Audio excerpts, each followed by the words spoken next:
అంటే ఆయన ఎలా పోల్చుకున్నాడు చూడండి. పరిసయ్యుడు ఎలా పోల్చుకున్నాడో ఈ సుంకరి ఎలా పోల్చుకున్నాడో చూడండి.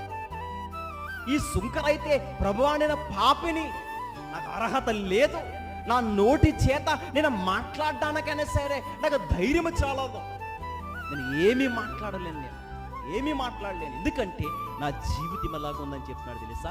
నేను పాపములో బ్రతుకుతున్నాను, నేను మూర్ఖుని, నేను గర్వాంధుకుని, నేను పాపిని, నన్ను క్షమించు నాయనని రొమ్ము కొట్టుకుని ఏడుస్తున్నాడంట.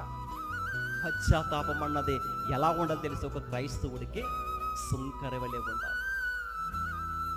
మనం ఎప్పుడైనా పాపములో పడిపోయి దేవునికి దూరం అయిపోతే గనక దేవుడు మరలా ఆయన మందలోనికి నడిపించాలంటే మనకి పశ్చాత్తాపముతో, కన్నీళ్లతో, ఇరిగి నలిగిన హృదయముతో దేవుని సన్నిధిలో ప్రార్థన చేయాలి. అందుకే ఇరిగి నలిగిన